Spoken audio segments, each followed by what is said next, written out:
Another perks of being an affiliate content creator, bukod pa sa nabanggit ko kahapon, yung hindi mo na kailangan pa ng maraming product. Hindi mo na kailangan pang mag-stock ng maraming product. Dati may nagsuggest sa akin, bakit hindi ka na lang mag-ukay-ukay? Kaya lang ang problema sa akin, yung space. Laging yung space.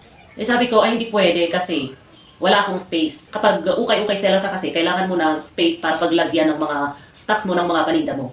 Unlike sa pagiging affiliate content creator, dito sa TikTok or sa ibang social media platform or ibang online shopping app, hindi mo na kailangan pa ng product actually. Kailangan mo lang isa, dalawang product, tatlong product. Kaya pag napupunta dito sa akin yung friend ko, sabi niya, nasaan yung mga paninda mo dito? Sabi ko naman, kung ano yung ginagamit ko, yun. So kung naisipan ko lang na i-promote, halimbawa ito, eto binili ko sa TikTok. Kung gusto ko itong i-promote, i-videohan ko lang siya, kukwento ko, ganon. Di ba? Nakalagay lang siya sa lagay ng baso. O kaya yung kumot na ginagamit din namin. O kaya yung mga sabon na binibili ko rin. Or tissue. Yung mga araw-araw na ginagamit mo rin, na kung naubos, bibili ka ulit. Ganon. Yon ang isa pang kagandahan or advantage or perks ng pagiging TikTok affiliate or affiliate marketers dito sa TikTok or sa ibang online shopping app.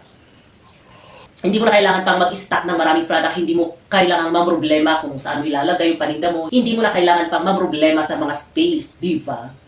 Kaya sa mga affiliate dyan, happy selling!